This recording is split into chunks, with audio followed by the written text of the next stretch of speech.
Montana Territory, 1876. Preston Xavier rode across the windswept plains as the late autumn sun cast long shadows across the sage. At 25, he had already seen enough of the frontier's harshness to last several lifetimes. His face, though handsome with its strong jawline and clear blue eyes, rarely softened into a smile these days. A light stubble covered his cheeks, not enough to be called a beard, just evidence of days spent in the saddle rather than in front of a mirror. The Blackfoot Valley spread before him, his 1,500 acres of hard-won ranch land that had cost him 3 years of backbreaking labor. Preston had built the Circle X ranch from nothing but a claim deed and stubborn determination. Now he had a respectable herd, a sturdy cabin, and exactly no one to share it with. Just how he preferred it. A man who lets people close gets nothing but heartache, he muttered to his horse, a chestnut gelding named Copper. The frontier has no place for sentiment.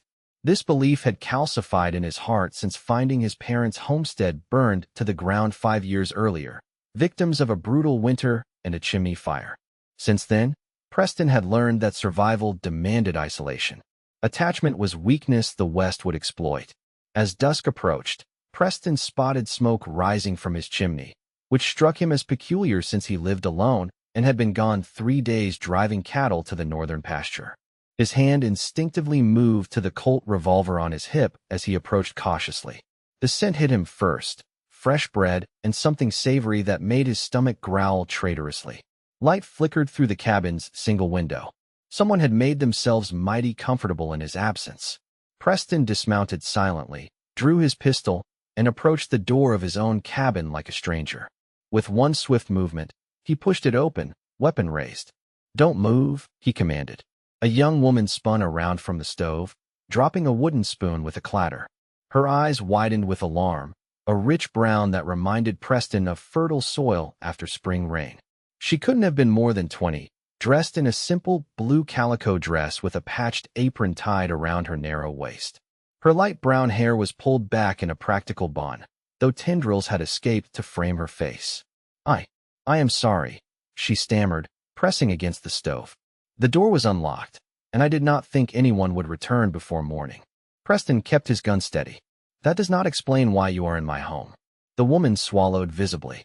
"I was with the Emerson wagon train. Cholera hit us 3 days back. By yesterday, everyone in my wagon was gone, my uncle, aunt, cousins. All of them." Her voice cracked, but she continued. "The others would not let me travel with them, fearing contagion. I am not sick, I swear it. I just needed shelter for the night." Something in her story rang true. The Emerson train had passed through the valley last week, and cholera was a ruthless killer that struck without warning or mercy. "So you broke into my home?" "The door was unlatched," she corrected, lifting her chin slightly. "I plan to leave payment." She gestured toward the table where a small bundle sat. "I have mending needles and thread. Good quality from Boston." Preston lowered his gun slowly, noticing now the dark circles under her eyes, the way her dress hung loosely on her frame. She was exhausted, desperate. "What is your name?" he asked, holstering his weapon. "Tabitha Keller. I am 20 years old and was bound for Oregon with my family."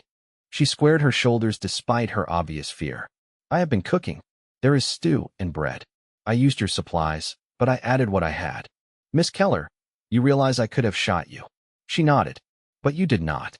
As the tension stretched between them, Tabitha's shoulders slumped slightly. "I ain't pretty, sir, but I can cook." She gestured to the pot bubbling on the stove. "You can have your supper, and I will sleep in your barn. Come morning, I will continue west." Something stirred in Preston's chest, a feeling he had not experienced in years. It wasn't pity exactly, but something more unsettling. Recognition, perhaps. He too had once been alone and desperate on this unforgiving frontier. "Sit down, Miss Keller," he said, removing his hat. "You may stay tonight. We will figure out the rest tomorrow." That night, as Preston ate the most flavorful stew he had tasted in years, he watched Tabitha across the table. She ate sparingly, her manners refined despite her circumstances.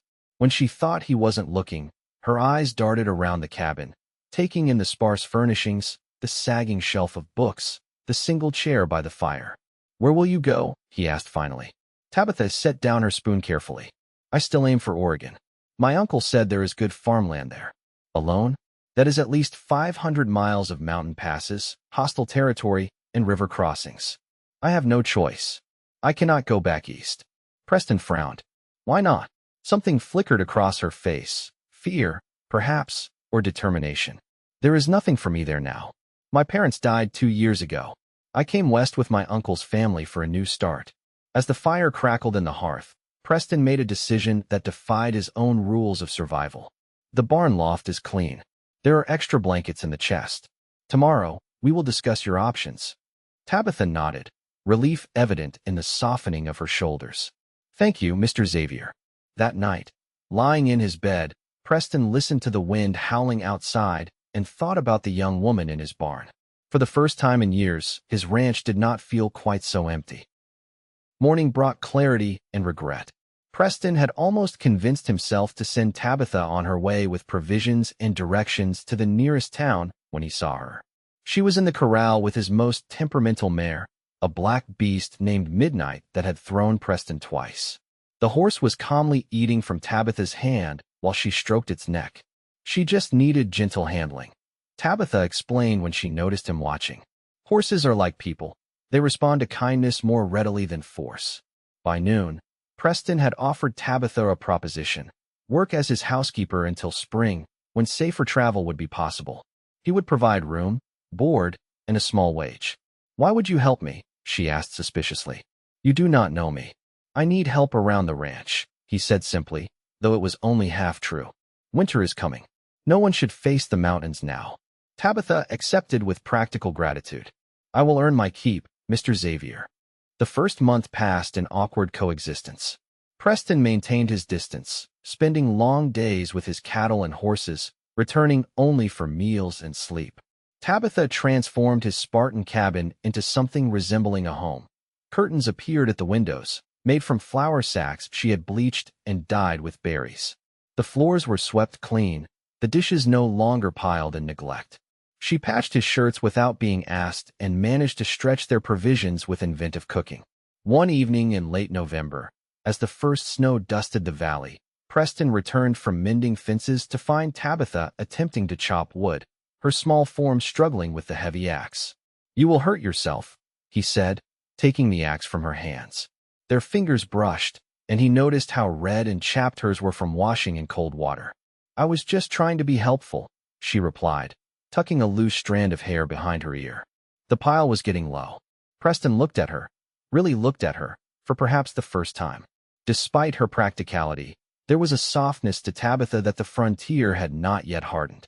Her brown eyes held determination without bitterness, hope without naivety. Chopping wood is my job, he said, less gruffly than intended. You have done enough today. That night, he brought in a small barrel and filled it with heated water. For your hands, he explained awkwardly, placing it near the fire. The winter makes them crack worse. Tabitha looked surprised, then grateful. Thank you. Preston retreated quickly to the barn, unsettled by the warmth in her eyes. His rule of emotional distance was becoming harder to maintain. December brought brutal cold and a blizzard that kept them confined to the cabin for 3 days. Preston taught Tabitha to play checkers, and she read aloud from his small collection of books. He learned she had been a schoolteacher's daughter in Pennsylvania before her parents' deaths from influenza. She discovered he had once dreamed of becoming a doctor before the war and westward expansion changed everything. Do you regret coming west? She asked one evening as they sat before the fire, the wind howling outside. Preston considered the question. No, there is freedom here that the East cannot offer. A man is judged by his actions, not his name or background. And a woman? Their eyes met across the flames. A woman has it harder, he admitted. The frontier demands much and forgives little, regardless of gender. Tabitha nodded. Yet I would not go back either. Despite everything. On Christmas Eve, Preston returned from checking the herd to find Tabitha hanging pine boughs over the doorway and windows. The cabin smelled of cinnamon and apples. I hope you do not mind, she said hesitantly. I saved some dried apples for a pie. That night, they shared the special meal she had prepared. Preston had brought her a gift, leather gloves he had traded for with a passing trapper. Her eyes had widened with surprise. I have something for you too, she said, retrieving a package wrapped in brown paper. Inside was a hand-knitted scarf in dark blue wool. I unraveled an old shawl I no longer needed. Preston ran his fingers over the careful stitches, suddenly unable to speak. No one had made him a gift since his mother died. "Thank you," he managed finally. When Tabitha smiled, a full, unguarded smile that transformed her entire face, Preston's heart stirred in a way that both alarmed and exhilarated him. January brought another shift. During a particularly bitter cold snap, Preston found a newborn calf nearly frozen in the snow. He carried it back to the cabin, uncertain if it would survive. "We need to warm it slowly," Tabitha said, taking charge. She cleared a space near the fire, laying down blankets. "Rub its limbs gently to restore circulation." They worked together through the night, Tabitha preparing warm milk with a rag for the calf to suckle, Preston massaging life back into the small creature. By dawn, the calf was attempting to stand on wobbling legs. As sunlight streamed through the window, Preston looked up to find Tabitha watching him with an expression he couldn't decipher. Her hair had come loose from its pins, falling in light brown waves past her shoulders. With the firelight behind her, she looked almost ethereal. "What?" he asked, suddenly self-conscious. "You have a gentle touch," she said quietly, for a man so determined to appear hard. The observation struck too close to truths Preston kept buried. He stood abruptly, muttering about checking the herd, and fled the warmth of the cabin and the even more dangerous warmth building in his chest. February arrived with unexpected visitors. 3 riders appeared one afternoon, rough men claiming to be lost travelers seeking shelter from an approaching storm. Preston, instinctively wary, offered them the barn but not the cabin. "Might hospitable of you," drawled the leader, a tall man with a scar across his cheek. His eyes drifted to Tabitha, who stood in the cabin doorway. "Didn't know you had such pretty company out here." "My housekeeper," Preston said flatly. "The barn is there. You are welcome to what shelter it provides." That night, Preston insisted Tabitha lock the cabin door while he kept watch from the window. "I do not trust them," he explained, checking his revolver. "You think they mean harm? I think they are not what they claim." Near midnight, Preston spotted 2 of the men approaching the corral where his best horses were kept. He slipped out the back door, confronting them with his rifle. "Those horses are not yours to take," he said calmly. The ensuing fight was brief but violent. One man pulled a knife, slashing at Preston's arm before he could subdue him with the butt of his rifle. The commotion brought the 3rd man running from the barn, gun drawn. Preston dove behind the water trough as shots splintered the wood around him. Then came another shot, from the cabin door. Tabitha stood there, Preston's revolver steady in her hands. "The next one will not miss," she called out, her voice remarkably steady. The momentary distraction allowed Preston to disarm the 3rd man. By dawn, all 3 were tied securely in the barn, while Preston rode to the nearest settlement to alert the sheriff. They were, as he had suspected, notorious horse thieves wanted in 3 territories. When he returned 2 days later with the sheriff and a deputy, Tabitha had kept the thieves fed but securely bound. As the lawmen took the criminals away, the sheriff tipped his hat to Tabitha. "Brave woman you have there, Xavier. Most would have hidden under the bed." Preston looked at Tabitha, who was calmly mending the shirt that had been torn in the fight. "Yes," he agreed quietly. "She is remarkable." That night, as Tabitha cleaned the knife wound on his arm, their proximity was both comforting and unsettling. Her fingers were gentle against his skin, her concentration evident in the slight furrow between her brows. "Where did you learn to shoot like that?"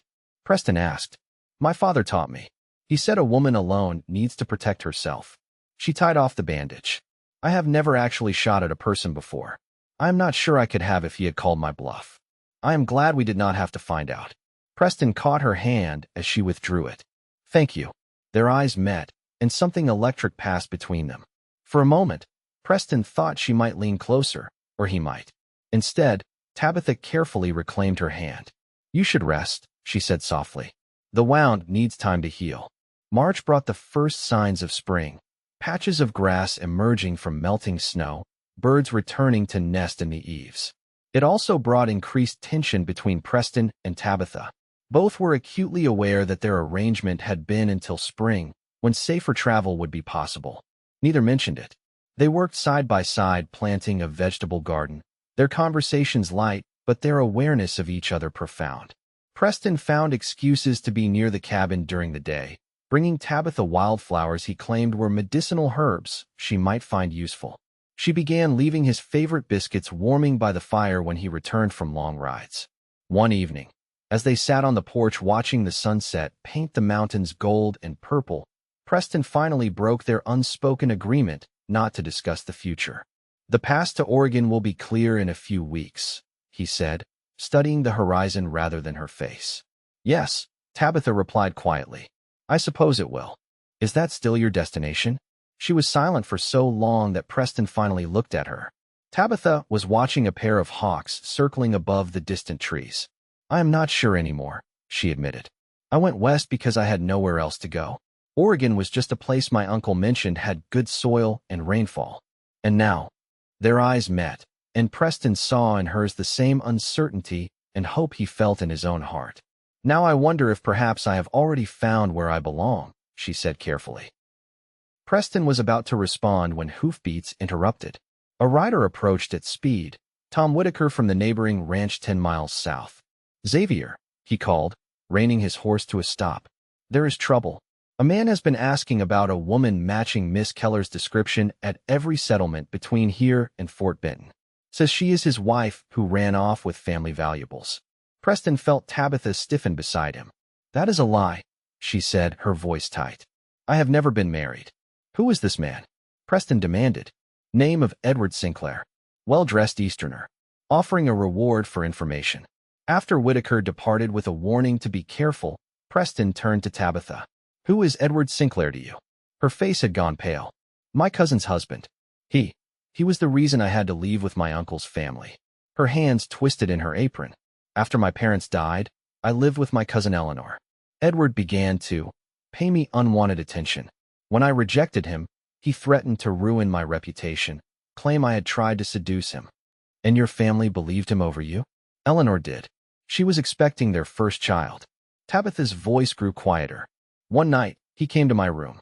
I fought him off with a fire poker and fled the next morning with my uncle's family, who were already planning to go west." Anger rose in Preston like a physical force. "And now he claims you are his wife.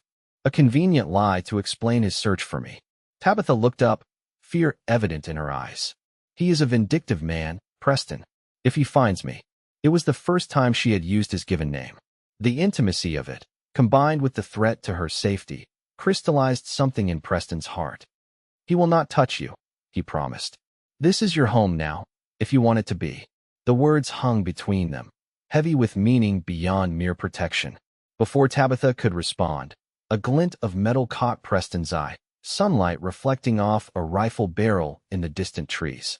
He pushed her down just as a shot cracked the air, splintering the porch post where she had been standing. "Inside," Preston commanded, drawing his revolver and returning fire toward the trees. They scrambled into the cabin, bolting the door behind them. "It has to be Sinclair," Tabitha whispered, crouched below the window. "He found me." Preston loaded his rifle. "Stay down. There is a trapdoor under the rug leading to a root cellar. If anything happens to me, take the back trail through the north pasture. It leads to the Whitaker place." "I will not leave you," she insisted. "This is not your fight." Tabitha's eyes flashed. "It is precisely my fight. That man has hunted me across half a continent. I will not hide while you risk your life." Another shot hit the cabin, this one shattering the window. Preston returned fire, then moved to another position. "We need to draw him out. He has the advantage at distance." As darkness fell, the standoff continued. Preston and Tabitha moved from window to window, occasionally firing to keep Sinclair at bay. During a lull, Preston outlined a plan. "I will create a distraction, set fire to the hay bale by the corral. When he focuses on that, I will circle behind him." "It is too dangerous," Tabitha argued. "He will see you in the open. We cannot stay trapped here forever." Preston checked his ammunition. "He will either burn us out or wait until we run out of supplies. Then I should be the one to go out there," Tabitha said firmly. "He wants me, not you." "Absolutely not." "Preston," she grasped his arm. "I have spent my entire life having decisions made for me. By my parents, by my relatives, by circumstances. Let me choose this." The determination in her eyes humbled him. This was not the desperate young woman who had sought shelter in his cabin months ago. This was a woman of courage and resolve. We go together, he decided. Two targets are harder to hit than one. Under cover of darkness, they slipped out the back door. Preston crept toward the barn, while Tabitha circled wide toward the trees where Sinclair had been firing from. The plan was for Preston to create a distraction with a small controlled fire while Tabitha approached from behind. But Sinclair had anticipated their move. As Preston struck a match to light the hay bale, a shot rang out, the bullet grazing his shoulder. He dropped to the ground, rolling behind a water trough as more shots peppered the area around him. "Xavier," Sinclair called out. "Send out the woman, and you might live through this." Preston remained silent, trying to locate the shooter's position. He had moved from the trees, perhaps to the large boulder near the corral. "I know she is there," Sinclair continued. "That little thief took something that belongs to me. Her virtue and her life are mine to claim." The words made Preston's blood boil. He was about to return fire when he saw movement. Tabitha had managed to circle behind Sinclair's position. "I took nothing from you, Edward," she called out, her voice strong despite the danger. "Except my freedom." Sinclair spun toward her voice, giving Preston the opening he needed. He burst from cover, tackling Sinclair just as the man raised his rifle toward Tabitha. They grappled in the dirt, Sinclair's superior size giving him an advantage. He slammed Preston's wounded shoulder into the ground, causing him to cry out in pain. "I will kill you first," Sinclair snarled, pressing the rifle across Preston's throat. "Then take my time with her." The pressure increased, cutting off Preston's air. Through darkening vision, he saw Tabitha approach, a large rock clutched in her hands. With all her strength, she brought it down on Sinclair's head. The man collapsed, unconscious, and Preston gasped for breath. Tabitha helped him sit up, her hands gentle but shaking. "Are you all right?" she asked, examining the graze on his shoulder. Preston nodded, unable to speak immediately.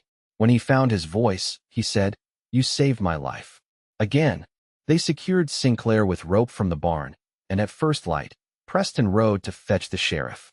Sinclair was wanted for other crimes in the East, it turned out, fraud and the suspected murder of his wife, Tabitha's cousin Eleanor. In the aftermath, as they sat before the fire in their cabin, and Preston now thought of it as theirs, not just his, the future crystallized before him with unexpected clarity. "I do not want you to go to Oregon," he said simply. Tabitha looked at him, her brown eyes reflecting the firelight. "I do not want to go either. This past winter," Preston struggled to find the right words. "Having you here changed everything. Not just the cabin, but me. I had convinced myself that isolation was safety, that caring for others was weakness. And now," she asked softly, "now I know that real strength comes from having something worth protecting, someone worth living for." He took her hand in his. "I love you, Tabitha. I want you to stay, not as my housekeeper, but as my wife." Tears filled her eyes. "I thought perhaps you only offered shelter out of pity." "Never pity." Preston lifted her hand to his lips. "Admiration, respect, and yes, love. More love than I thought possible in this harsh place.